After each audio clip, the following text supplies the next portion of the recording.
we got these walls. Hopefully we're getting our walls kind of stacking up pretty good. And we have some sort of earth coming down there. Okay.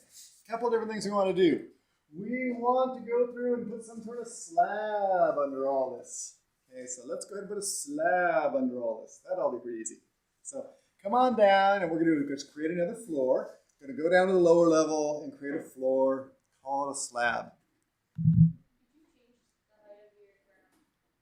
Oh yeah, I just shoved it down. If you want to shove your ground around, go to like the east or west elevation. Yeah, I think yours is probably much higher. You're probably buried alive under all that earth. Okay, let me shove it back up a little bit more. So we're going to go to lower level.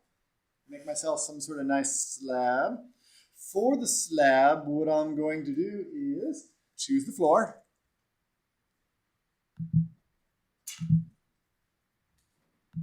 I will choose some sort of finish in here. I'm going to go for this nice concrete slab that's 6 inches. We'll, again, say extend to the wall core. We always like to extend to the core. I'm big on that. And I'm going to just choose it to the outside face of those walls, or outside face of the core. You're going to see that when I put it over here on the concrete wall, it'll actually put it to the outside of the wall. Since it only has a structural core, it's the same as the outside face. So again, just make yourself some nice looking loop. And when you are all done, finish it up. Lower level, looking pretty good.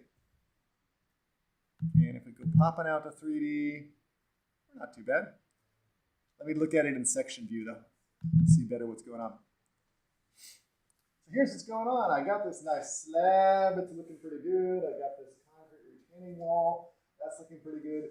The only problem with my building is that it's full of dirt.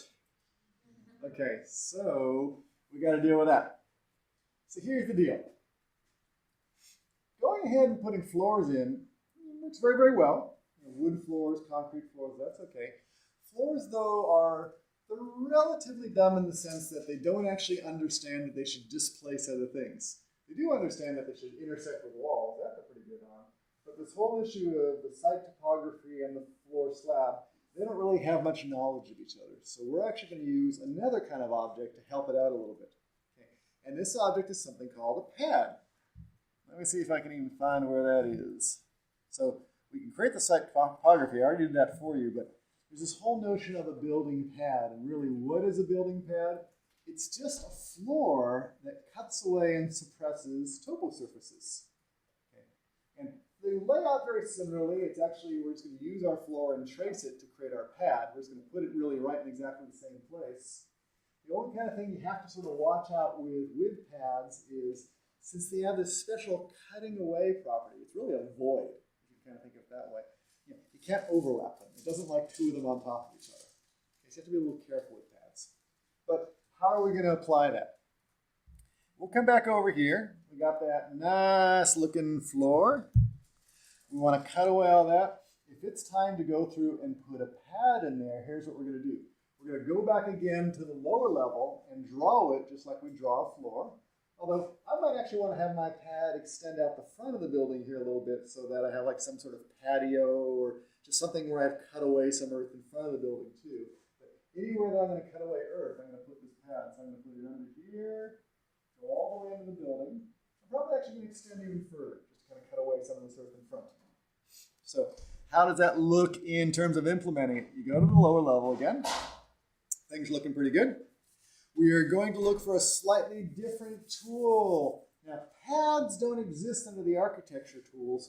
Pads exist under a different tab. There's a tab called Massing and Site. And pads live under there. So there's the Topo Surface tool. That's what I actually use to create the little hill. We'll talk about how you do that a little bit later too. But we're going to go for this thing called the building pad. And what does a building pad look like? It's going to look so familiar to you. You edit some boundary lines, you can pick some walls, you can do all those fantastic things. You choose a type of pad. Looks like I have a piece of concrete that has the pad built into it. Well, we could use that one. Put that one in place. What I'm going to do is go through and draw it. You get to say what level it wants to be at. I'll just go ahead and lower level. And how that looks is I will extend the core like I did before. Here, here, here. I'm actually going to do it a little bit different. I'd actually like my pad to continue out in front of the building. So again, I just have a little patio area, a little sort of, additional cut. So on the front part of this, I'm just going to draw a line.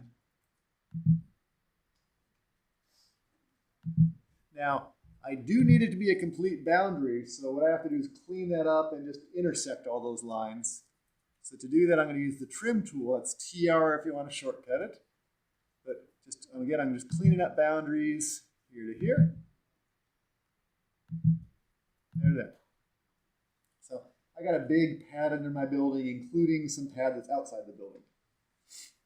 I will finish that, and we'll take a look at what's going on. So now I have something that's actually cutting away part of the building. Let's go take a look at that in section view. Yeah, that'll be easier. So now we have it actually cut away. So we don't have the roof of the building. Now, I actually have two different things going on here. I have a pad that has a 6-inch concrete slab. I also have a 6-inch concrete slab floor. I don't need them both. So what I'm probably going to do is just remove that concrete floor. Okay, so now we only have one of those. Pads actually, though, you can include the floor and the pad together, or you can just have a pad that doesn't have the floor. So let me show you how you do that just in case you want to. The other way I do pads sometimes is, as opposed to the concrete pad, I'll create a slightly different type. I'll just say, pad only. And I will give it some thickness of, hang on. I want it to be wafer thin, like 1/2 inch or something like that. Just a little bit of something. You can think of it as a layer of gravel. You can think of it in a lot of different ways you might want to do that. Now let's put gravel in there. So we don't have gravel. I'll make some up.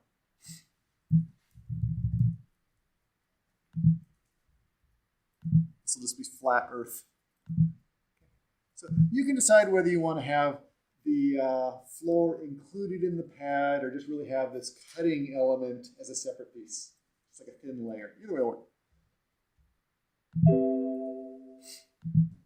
Okay. What's the benefit to having that super thin pad instead of having the concrete pad? Oh, that way you can sort of level off the entire site but still change the floor surfaces, not have them all integral together. So you might just level the entire site, then put a paving stone part and a concrete slab part.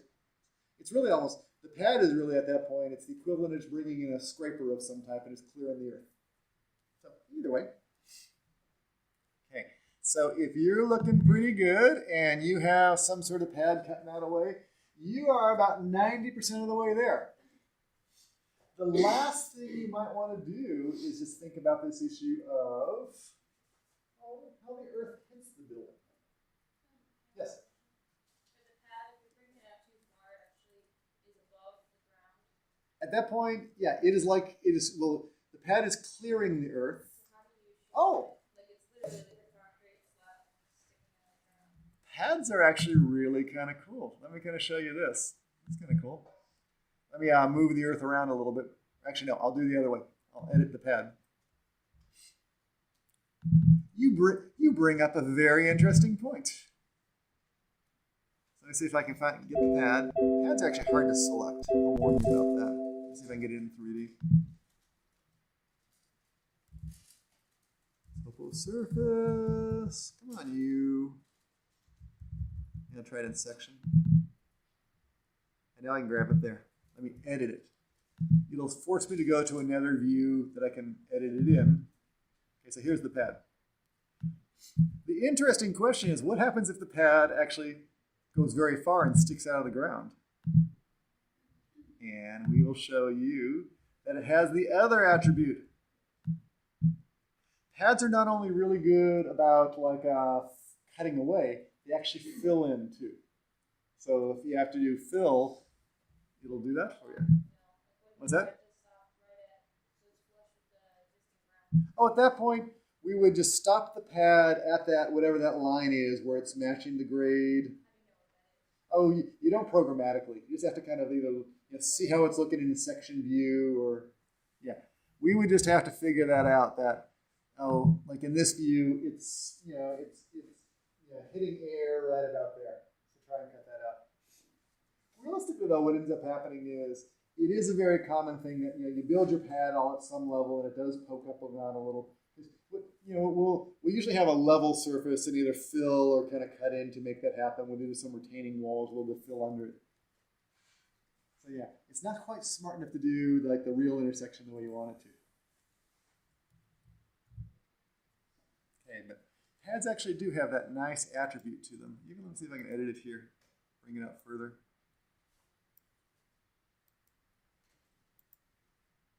So what's going to happen here is, I'm not sure if you can see, it actually does. See, it fills in.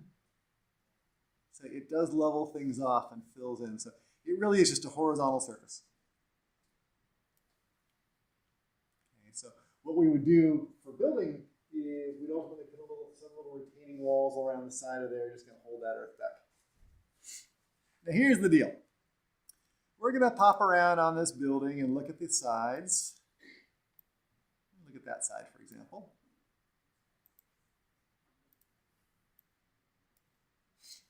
Okay. Actually, this wall up here still needs the minus 10 3/4 to kind of wrap it on down. Let me just get that in there so it doesn't look so bad.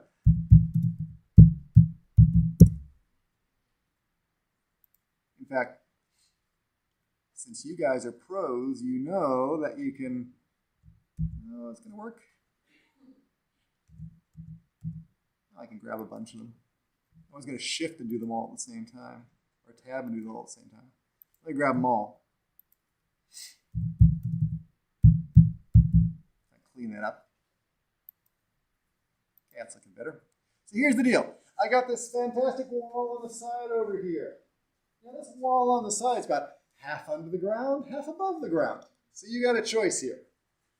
You could go through and say, that wall over there, core face exterior, it's partially under the ground. I am just going to make the whole thing concrete.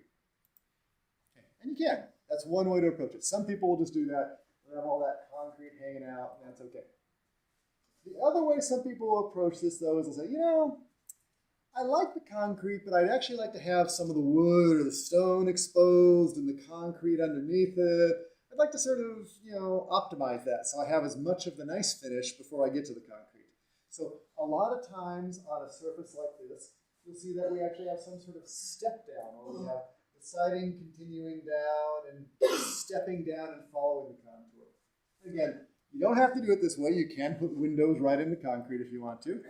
But if you want to create one of those nice step down surfaces, let me show you how you do that. Here's the deal. I got that nice little concrete wall kind of hanging around down here. Again, it was a siding wall. Really, you can start with either way. We want to have actually two walls, okay, which are very, very similar to each other. They're going to be almost in exactly the same place, but the top of one wall is going to have some sort of sawtooth, and that sawtooth is going to match the bottom of the other wall. So we're going to really get those two things just to sort of match perfectly. Okay, so how you can go through and do that in modeling is this. Okay, you got one wall there. It doesn't really matter whether you're starting with a concrete or you're starting with a siding. Either way. What you're going to do is actually copy that wall and put it right back on top of itself. So you actually have two walls to work with in exactly the same place. Okay. And then we'll adjust the boundary of one, the top of one, and then we'll adjust the bottom of the other so they match each other. Okay. So what I have in mind is I'll grab that wall. I'm going to copy that wall. And this is that funny thing where it actually makes sense to copy something on top of itself. If you have two different things and you want to split them, often the easiest way to do is to paste it right back on so you have two different versions and then just adjust what the boundary is between the two. So I'm going to say paste it right back onto the same place. And it's going to sound really weird. In fact, it's even going to warn you. Hey, you've got two walls that are overlapping completely. You may not want to do that. Okay, because it's a little odd, but it's just sort of an intermediate step along the way towards getting towards what we like. So I got, now, two concrete walls, one sitting on top of each other. So far, so good? Okay. What I'm going to do is grab one of those walls. See if I can grab it here. Oops, I got too much going on. I just want one.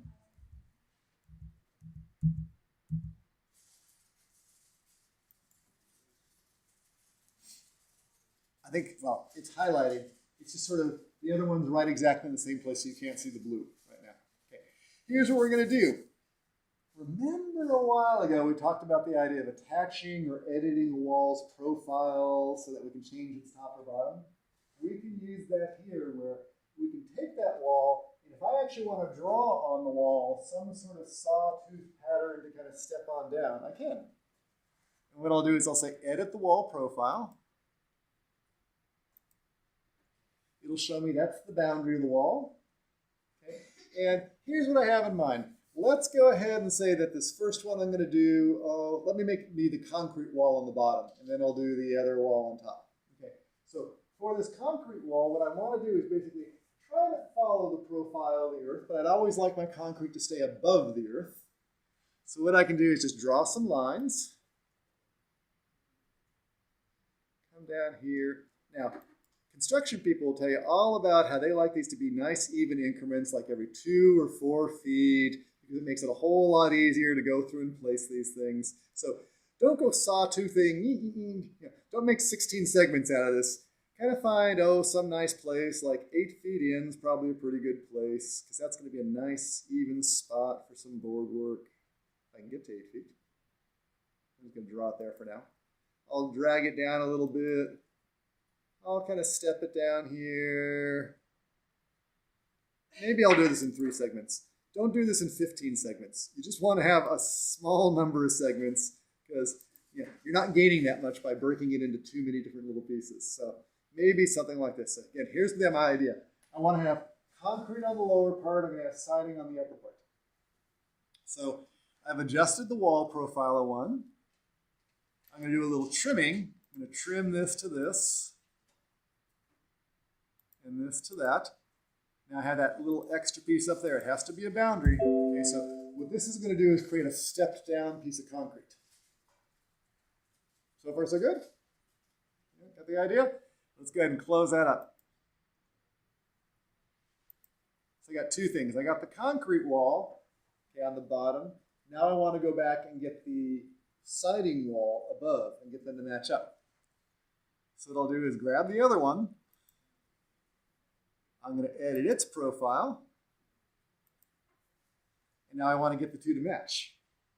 Now, you can go ahead and draw and try and get them to match, but a really cool tool about most of the building modeling stuff is you can select the edges of other objects. So what I can do is use this little selection tool.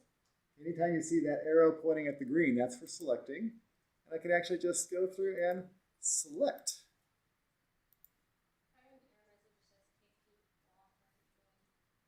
I'd say just let it unjoin. Is unjoin an option there? Yeah, do that. So what I'm doing there is I'm selecting. In fact, I should probably even be slower about this. Let me show you what I have in mind. Stop that. Let me select them again. Notice when I select them, I can even lock it. The nice thing about locking it is if anything changes to the concrete wall, the wooden wall will follow it. Okay, so that's another nice little thing you can do. So you can lock them in there. I sort of moved something as opposed to what I wanted to do there. Let's see if I can get the other edge. You. Okay. Now, for the finish on this one, what I want to do is trim it so that what I'm keeping is the upper piece, not the lower piece. And why am I doing that? Because I'm trying to get a wooden wall that's going to match the concrete wall on the bottom. Say, get rid of that excess piece, and I will finish it. Now, this looks incredibly uninteresting right now because Revit's trying to be smart and it says, hey, you got 2 walls that are made out of concrete. They sort of follow the same border. Let me just heal those right up for you and make it look like one wall. It really does understand that they're 2 separate walls. And all that it's waiting for us to do now is just change the type of the upper part to be wood, and then it'll do the right thing. So Let me just change, see if I can select it. That's lower. Come on, you. Don't fight with me. There it is. Okay. And I will change that to, again, the core face exterior still looks good. So I can just change it to wood siding. Okay. And you now have a perfectly joined upper, lower, staggered wall. Okay. So you're ready to start putting windows in there and have that. That trick, that little sequence of steps about kind of changing the, duplicating the two, editing the profile so the two different sides mesh and changing the type. That'll work for like all sides. It's really a very good general purpose trick whenever you need to like go through and have two different walls and mesh. And here we did it, somewhere between having the concrete and the wood. We could do that same sort of thing if we want to have stone and then siding above it. We can do it with really just almost anything we want to. Okay, so just file that one away. Again, if that's looking a little complicated, if you just want to have big old concrete walls on both sides, that's okay too. It's really just whatever you want to try and achieve architecturally. Okay, so, yes? How do you link them together? Yeah. Oh, what happens is, as I was going through and doing the editing on one, I can get it again. That's the lower one. Is that the upper one? Okay, it is. And I'm editing its profile. It's when I'm drawing that line, I'll pick that line. It's to put that little lock on right there. And that'll make sure that if you change it on one, the height will change on the other one. Okay. So now hopefully that's going to look like a really nice section if I go through and cut a section in the other way.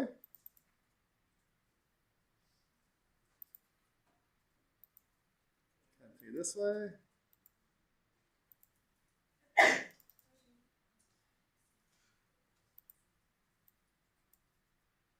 See what else is going on in here. Turn that up. So we got that concrete wall. We have that wooden wall above it. What's that up there? Oh, what we're seeing in the background is that's where the concrete wall is stepping up in the background a little bit further. Now, people sometimes wonder about this. Just, if you've never lived in a house that has a basement where it's partially finished or has something like this. What happens on the inside here? Because, the concrete coming up, the concrete almost always is thicker than the wooden walls. People do all sorts of things in here. Sometimes people will put another little section of interior wall so that it'll be perfectly flush and you have nice, smooth, dripboard walls all the way up. Some people go ahead and put little shelves in here and stack their beer cans or put their CDs or all sorts of different things that happen in there. It's really up to you to decide, do you want that little shelf in there as an interior detail or do you want to hide that? So if you do want to hide that, no worries. What you tend to do is just actually put another layer of gypsum board just all the way in, going all the way up to kind of just make it look smooth on the inside of the surface. Okay. Again, that level of modeling is probably more detail than you need to get into unless it's going to be one of your design features. Okay, so you sort of get the choice about what you want to do here. Let me attach that one just as I'm cleaning things up. Actually, just as a working practice, you can sort of see how I tend to work with models. I pretty much fumble around in my model. I notice little things that are wrong. Oh, better clean that up. Gotta clean this up. You kind of just go through, and as you notice things, just keep on cleaning and fixing things, and somehow pretty soon you're actually pretty good on the whole thing. Go ahead and I'll just make it shade. So you sort of see that. Okay. What's that? Yes, the earth on the outside. That's kind of our standard symbol for what earth is supposed to be. Oh, back up here? Yeah. This is the earth cut below the ground. This is the earth in the distance. And the reason we're seeing that, just so you know, is in the section view, it actually has a little bit of depth to it.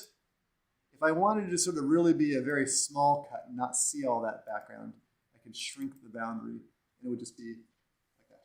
Okay. So that's a pretty good looking detail. You're ready to put just a little bit of wood framing in there, and that's a good looking construction detail. It's almost close. To finish up for today, let's go ahead and talk about the other critical thing you need to know about second floor or multi-story things, and that's stairs. And stairs actually can be sort of one of the most interesting and confusing and hard to build and very exciting things all at the same time. Stairs are actually kind of a tricky topic because really, if you think about most stairs, they're actually made up of a lot of little pieces. And there's a lot of rules about stairs you have to worry about. So here's what we need to think about stairs. Okay. Stairs are actually an example of a component that actually has all these different pieces. They have the flat pieces that we call risers. We have the vertical pieces that we call flat pieces we call treads, and the vertical pieces we call risers. So I'm going to show you some of this. So the stairs start with this sort of notion of we're going to have a level up here, like it's called the upper. We're going to have a level down here called lower. And we're going to somehow get you between those two.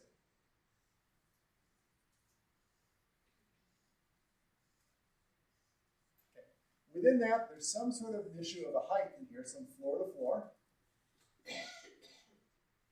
And the way we're going to specify these is we're just going to say what the top of the stairs should be, what the bottom of the stairs is, and it's going to figure out how many inches that is for us. Okay.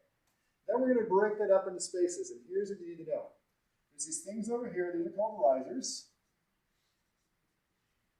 on the vertical pieces. Those pieces up there are called treads, the flat pieces. Let's talk about the general rules. In construction, in the US anyway, risers could be no more than 8 inches tall. Okay, so these have to be less than 8 inches. Okay.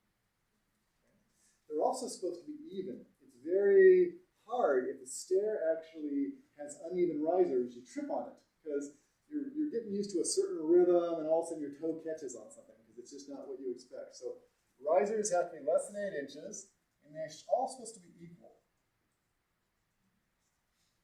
Okay. Treads, let's talk about how that's determined in just a second, and even risers. Okay. There's a relationship between treads and risers, and here's how it works. Yeah. If you think about how your hip is working, and as you're walking down the street and you're kind of strutting along, there's a certain distance, a certain rhythm, and a ratio to like how far you can move out and up at the same time. Okay. And they've actually studied this, and I'm pretty sure I looked back at the numbers there. It's 2 times riser plus the tread is supposed to be around like 26. Is that right? That sounds too high. It's like 22. Hang on. I haven't said this in a while, so let me just review it. I'll figure it out. 2 times the riser, so 7.5, 15, 25. Yeah, 26. That's right. You're right. Don't doubt yourself. So here's the deal. If you're going to go ahead and create a stairway, and it's going to be a relatively steep stairway, something that has like 8-inch risers to it, okay, what happens is if these things are about 8 inches tall, okay, this part here is going to be about 10 inches. Okay. Now, that's considered a relatively steep stairway. Okay. Much more common, like in a house sort of scenario, what we'll do is we'll have these guys here be somewhere around 7.25 to 7.5, something like that. Okay. So if it's 7.25, 7.5, okay, this means this guy is going to be somewhere around like 10.75 to 11 inches. Okay. And that may not seem like much of a difference, but it is in terms of as you're walking. This will feel very, very comfortable. That'll feel just a little bit steeper to you. What's going on? Now, there's all sorts of other variations. This is kind of interior stairs. If you go outside and you're kind of hanging around, walking down the big concrete steps coming on down here to the terrace or something like that, you'll find the steps have a very different proportion. Like exterior stairs tend to be things like, like 5 inches. Okay, and again, following the same rule, if that's about 5 inches, okay, that's going to be somewhere on the order of like 15 to 16 inches. That's a big, flat exterior stair. Okay, but next time you're walking down into Y2, E2, or kind of just on campus, sort of start noticing that. The interior stairs are pretty steep. The exterior stairs tend to be very low and flat. And the shallower that is, the longer that has to be, because if it isn't, you'll trip on it. It's all just going to be based on how you're hinged. So, here's how stairs sort of work. We're going to go through and really ultimately say, hey, there's an upper level and there's a lower level. I want to join between the two. It's going to figure out how many inches are there. It's going to say, okay, if I have to break that up into an even number of increments, that is less than 8 inches, or by default it chooses 7 inches, okay, I'll tell you how many risers I have to create. Okay? And you can stretch it out, and it'll go through and make treads that are the right length to give you an appropriate slope. Boy, did that sound weird. It'll probably be easier to show you what it's doing. So, what I'm going to do is, if I'm going to go from lower level to upper level, what I'll do is I'm going to actually start on lower level for right now. Okay. And let's say in this plan, oh, I'm going to have some stairway running at the back of the house, maybe from over here, kind of moving up to the upper level. So stairs are designed like this. We go to the Architecture tab, and I'm going to think, oh, there it is. I must have already chosen it. Okay, let me out of there. Try that again. Architecture tab, choose the stair tool. We'll actually do stairs a couple different ways. So let me just do by component. That'll be fine. We're going to tell it what is the upper level and what is the top and the base. So lower to upper. Okay.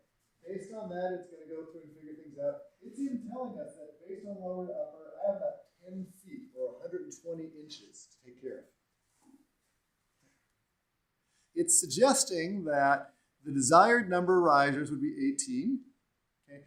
That's based on a riser height. It's taking that 120 inches, it's trying to divide it into an even number of increments that are at most 7 inches tall, and coming up with this notion that I can give you risers that are 6 and very close to 7 inches, and it would require 18 of those.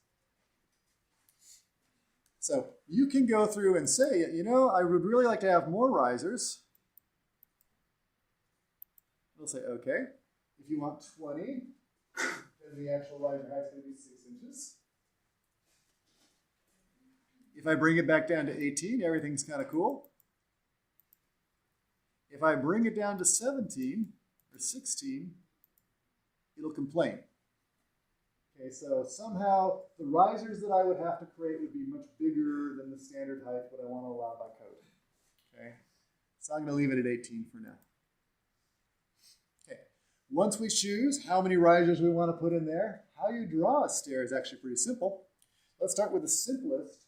We're going to draw what's called the run of the stairs. And that's just, if you can think about just drawing a line right up the center line of the stair from one level to the other, that's what you're going to do. Just draw a single line. It's going to put a stair on either side. So, let's see, we have the choice of like a straight run, we have some circular runs, we have some winders, we have all sorts of interesting variations. Let's just go for straight runs for now. And the simplest stair would be, kind of a simple straight run. You can actually specify what the width is you want to have put in there by default. 3 feet is the minimum. Stairs want to be at least 3 feet wide. So for this cabin, 3 feet is probably pretty good. It's pretty much, I'm going to start somewhere and just pull, and it's going to show me, as it's creating the stairs, how it's working. So based on this idea of 18 stairs, I've put about 8 of them down so far. I have about 10 more to go. So I can keep on going. It'll always report to you. That's 18 stairs. Choose it. Okay. And it created a stairway. Let me go ahead and show you that in 3D, just so you see how complex what it did is. And to do this, I'll finish that for now. Let me come down in here. Actually, it's going to be sort of buried alive, isn't it? See if I can hide some things for you so you can actually sort of see. I'll hide that floor too. Okay. So it actually creates a pretty complex thing down here. It has all those treads, it has all those rises, it has all those railings. And we're going to learn that you have a lot of control over this thing. That this object actually has lots of properties. So for example, if you don't like that railing, we can choose some other type of railing really easily.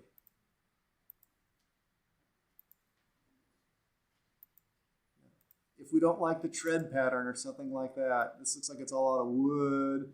It has closed risers. If we want to change that, we can do things like change to different types of things like open riser stairs, which are harder for us to do these days, where it's all open and you can kind of see through them. Yeah, these are all just different styles you can change. And we'll talk about the architectural implication of these at some point. Just open on the two sides. Open on the two sides means at the sides over here you can see the edges of the stair, whereas closed just means it has this thing, on the side, there's a little bit of rail on the side so that you can't kind of fall off that way.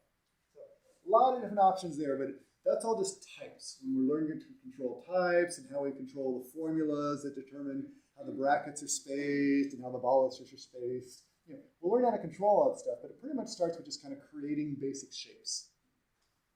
Okay, so let's go back and just talk about some options, just to get you going.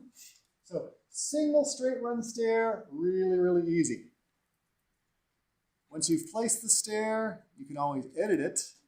And once you edit it, you can do things like, I can make it fatter, I can make it skinnier, whatever it is that you want to do. You can sort of start just pushing and pulling on it to kind of start changing it.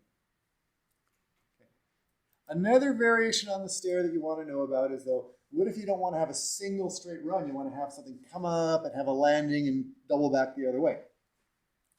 So to create a stair like that, it looks like this. We'll say stair. I'll choose the straight run. And what I'm going to do here is actually just, I'll come back this way. I'll place about half the risers. I'll come back here, and let's talk about what I'm going to do next. I want to actually sort of indicate the other side of the stair going in the opposite direction. As I place it, I'm placing the center line of the stair. Okay? So as you're placing it, what not to do is actually put it right on top of the old line, because then you'll have these two that are half overlapping each other. Give yourself a little bit of breathing room, and then double back. And what will happen is it'll actually be smart enough to figure out that there needs to be a landing in there and kind of take care of all that for you. So the stair tool is actually pretty incredibly smart. Even in here, if I say that, it kind of looked good to that, but I want to put another run in here. Okay, actually that's probably not very good. You see I'm sort of pinching right there. I'm kind of creating a little bit of a mess for myself. So it's probably better to kind of pull up a little further. But it actually is very smart. It'll just put all the landings in there as necessary. Yes? What if it's limiting your number of risers? In what sense? So, what limits your number of risers? Oh, it's going to put the number of risers in based on the difference between the upper and lower and what you say is the allowable height for any individual riser. So it's sort of a mathematical formula. So are you trying to make it higher or smaller? All I'm saying is, like, if you want to add another bed on it, but it's stopping you because you have 18 risers. Oh, exactly. Then what we would do is, we just have to change from the stair the desired number of risers to give you sort of more in your, it's like your budget for how many you're allowed to spend on the stair. Okay, so you can change it there. So you create those stairs, and that's looking pretty good. That's kind of a very complicated stairway right there. Another stair that a lot of people like to play with, and I'll invite you to if you want to, is, we can go through and create the stair that doesn't have kind of straight risers. You can do circular, like a full spiral stair or kind of an arc stair. So let me kind of show you what that looks. So I can create spiral stairs by, again, it's going to go 18 risers. Yeah, just kind of, that's doing it by the radius or the center line. Show you what that looks like.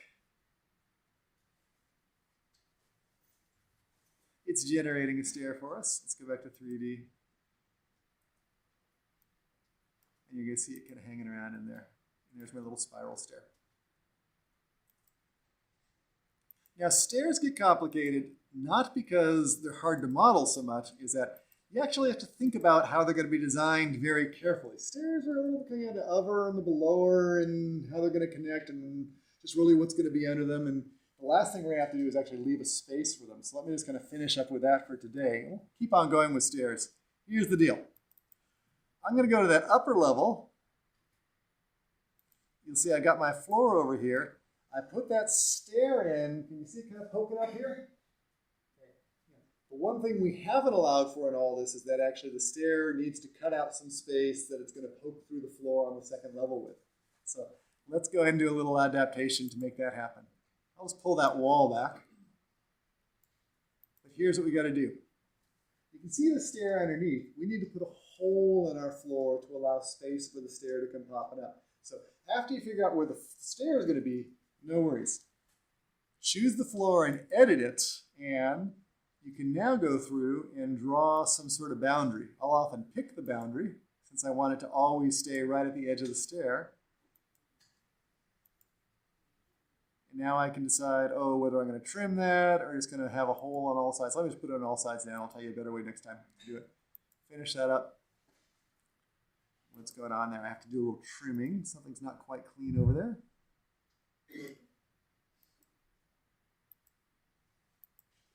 Nope. Hang on, let me zoom in again. I'm being sloppy over here. Pick that line. Outer side over here. Yep. You are absolutely correct. So then it gave me, exactly, I had this really weird little condition. Okay, hopefully that'll be better. Finish that up. Oh, did I click the line? That line in the middle. Well, thank you. You'll find often you tell me things and I don't quite understand them at first. Okay, there we go. And I'll say no for that for now. Okay, now I got some nice hole hanging around in there, so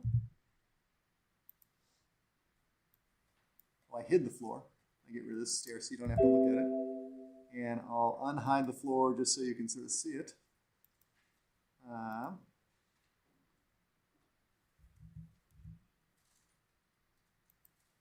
Unhide that.